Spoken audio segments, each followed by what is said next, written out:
Before I answer that question, I'd like to take us back to the beginning. Our name initially wasn't Good Mind Leaders. Our name was Change Engineers. So we had to go through the normal procedures.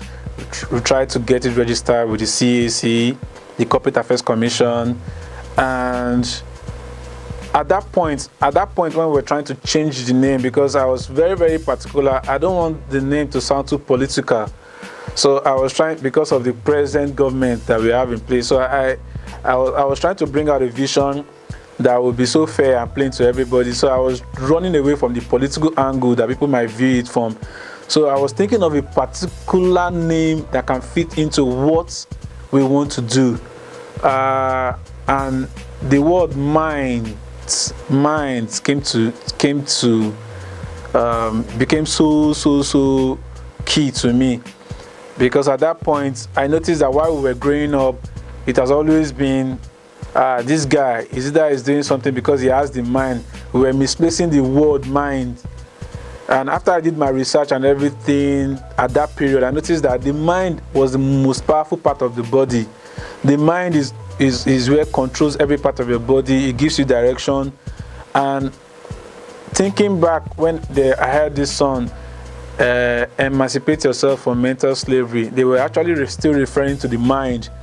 So I saw the power of the mind, and I said, anything I'm going to use, I'm going to coin my name from the word mind. And so came good. Good has got to do with riches. It has got to do with abundance. So I was trying to marry both words, good and mind.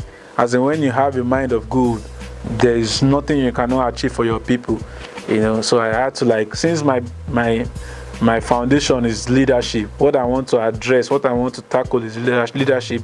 So I decided to put the goal, the mind, and the leadership together.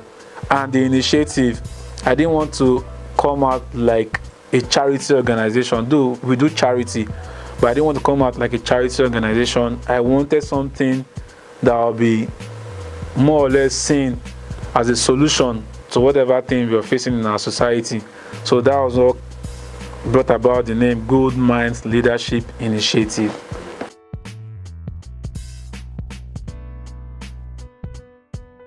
Actually, the vision is simple. The vision is talking about change, talking about humanity, and talking about mind at the same time. Our motto is humanity first. We are trying to see how we can shift the attention, how we can make people manage their greed, how you can less focus on yourself and focus on your community, your environment, and your people. You understand?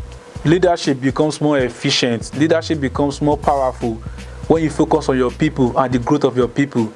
So our motto is humanity first. That's, as a leader, having the mind of your people, having your people at heart in whatever you think you do. Then one of our basic strengths is mental re-engineering. We try to see how we can mentally re-engineer the youth. Sometimes it's not about learning. Sometimes it's about unlearning what you've learned. A lot of our ideas concerning leadership, governance, or our self-carriage is very, very wrong. How we see ourselves, how we portray ourselves as a people is very, very wrong.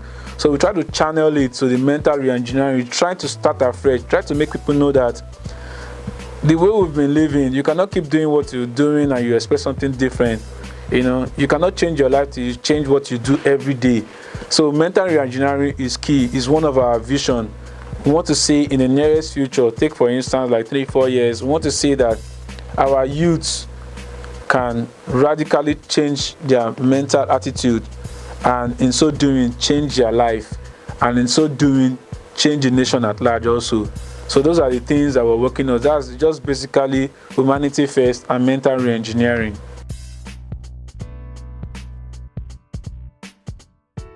Okay, at first the vision started like,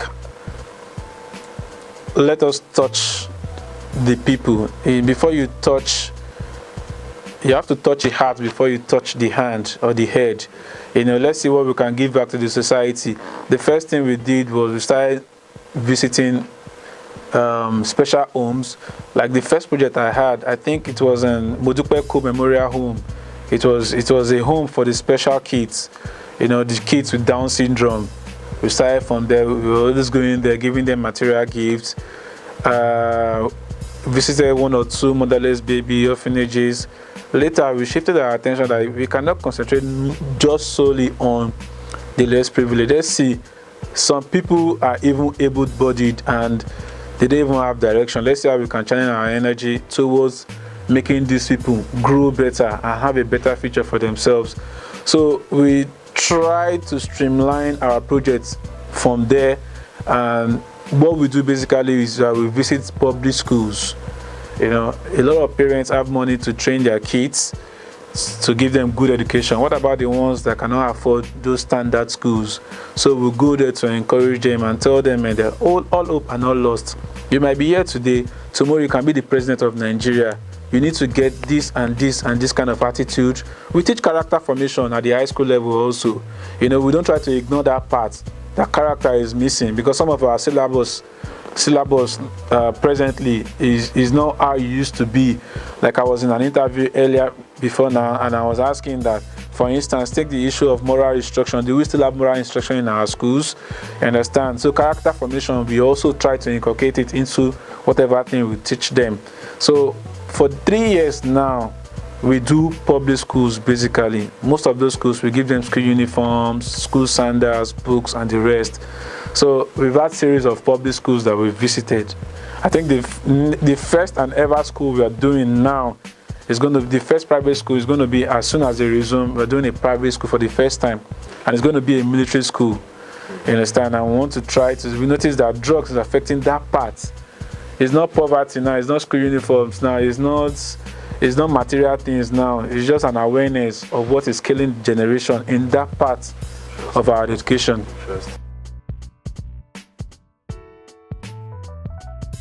Leadership in Africa, I don't like to be pessimistic. I don't like to sound as one, but I don't think we are there yet. There's a lot of misconceptions about leadership or how countries needs to be run.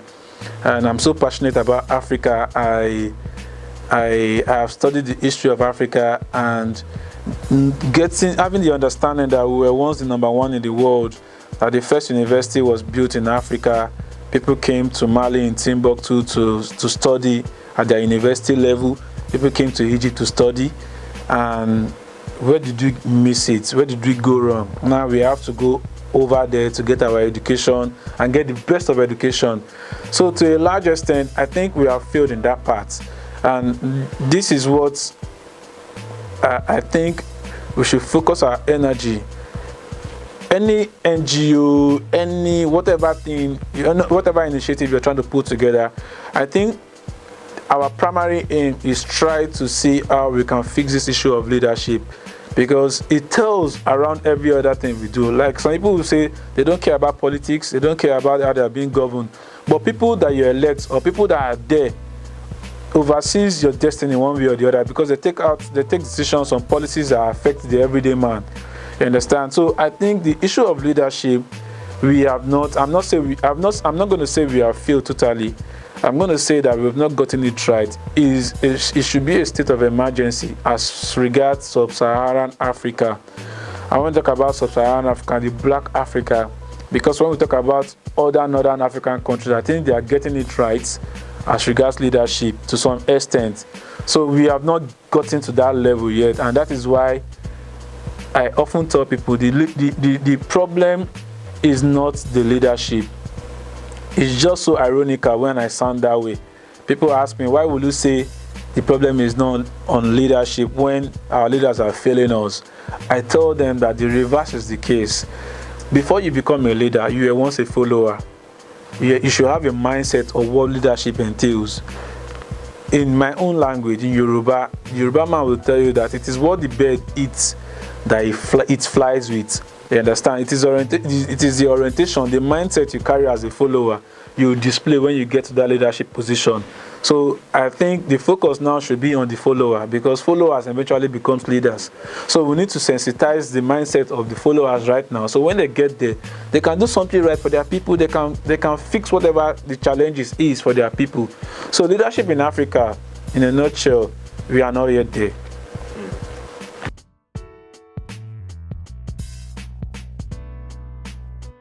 The truth is that the youth, they constitute like 60 to 70% of the population in any country. The youth is always the workforce. The youth is always the energy of the nation. And the not too young to rule bill that was just recently passed, right step in the right direction, good step for the country, for the nation, in short. And other African countries are looking up to Nigeria. So eventually they are going to take something out of what we've just done. Wonderful. We waited this for a long time.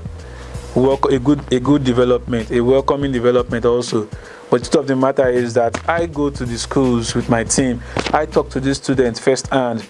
I interview them. I ask them questions. And to a large extent, looking across social media, going to the physical aspect of talking to the youths and what their mindset is, to be honest, we are not ready. Even when there's a platform now, take for instance, we have a young governor now that is barely, is in his early 40s, and I don't like to use that word, but he's not doing so well in his states. And that is a so-called young governor that we celebrated, that at least the age bracket is getting reduced and our young people are getting there. So the question is the leadership ability in the age or in the acts? You understand? I was talking to some public school students, you understand, and they told me point blank, they said they don't want, I said, how many of you wants to be senators, presidents, ministers? And majority of them, I'm talking about SS3 students, and they told me that they don't even intend going into politics, or most of them don't even intend to go to the university, because in their streets they have about 10 graduates that are unemployed, and they have hoodlums that are driving jeeps. They have 2 to 3 jeeps. So there's an immediate result that they want to see. You understand? That's why everybody's going to cybercrime and the rest. So if youths like that are not seeing the future, that they can take up challenging roles as leaders, then what is the future? Who are we raising to come fill up those spaces? You understand? So I think we should, Nigerians to start to focus on what the immediate problem is. There's a huge problem and there's a huge gap that we need to cover, and it has got to do with preparing the youth for the leadership role. Take for instance, General Gowon was 33 years when he became the president of Nigeria. Olusegun Obasanjo was 39 years when he became the president of Nigeria. I think Nnamdi Azikiwe was the oldest at 42. Ojukwu was 32 or 34.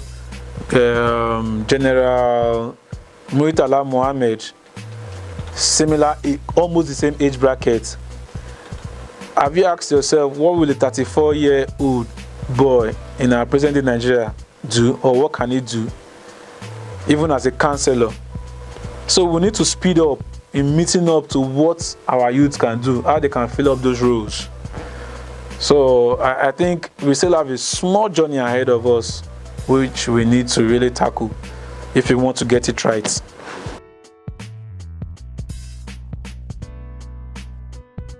The plan so far is just that we are trying to channel all our energy to create platforms where youth can participate. We're working on it. Now the next step, now we're going to be having Good Minds Leadership Academy. You understand? We don't want to streamline our efforts just to schools alone. We want to target undergraduates, graduates. We want to target people that cannot even go to schools, that wants to learn a craft, or that wants to learn something that they can earn a living from. And We want to teach them courage. We want to teach them anger management. We want to teach them character formation.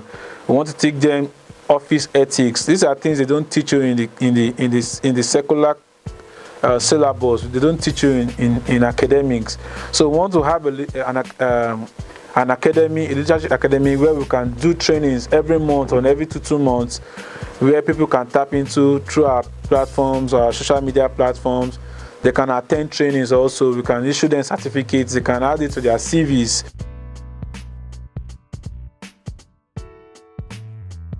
Presently, we're working on that because we have realized that you cannot, though we started in Lagos, Nigeria, but we cannot remain small. We started small, but we have to think global.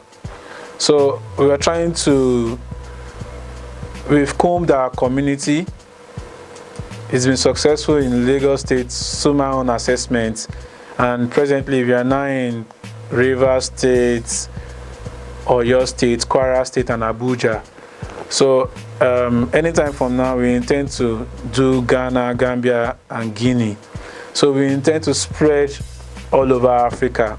It is taking time, but we're actually taking our time to do it better, because I think if we set out to reach the rest of Africa, we have to do it very, very well and effectively.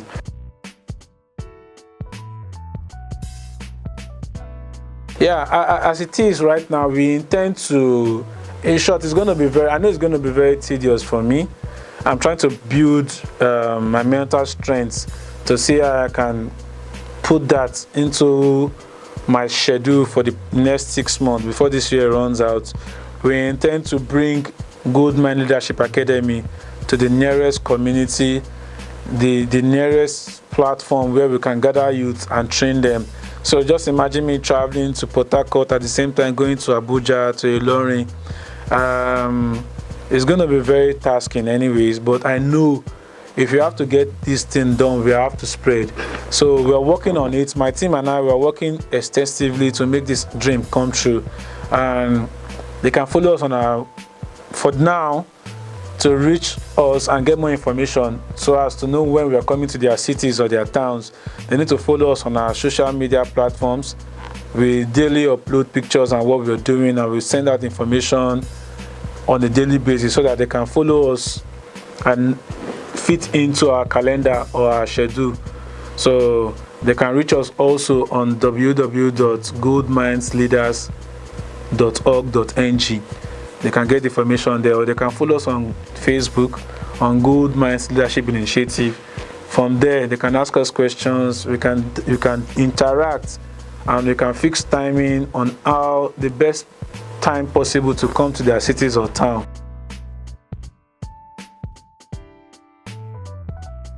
One last word for Africans. Just like I said, there's this saying that I always like to spread. If I claim my domain, you claim your domain, he claims his domain, the whole world will be clean. If we do our bit in nation building, if you do our bit that we want to see, this is what we want to see, let it start with me. I tell you, the whole of Africa in the space of 1 year will be great again. Africa, we need to go back to that time where we were the center of the world. We need to take back our power. We have the manpower. We have the great minds of this world. There is no country in the world where you see a black man. Majority of the last inventions of inventions in the last 10 years have been done by Africans in diaspora. It is time to bring those brains back home. It is time to showcase the brains we have in-house, in our home. It's time to everybody to come together and let's see nation building Africa as a continent, as a collective responsibility.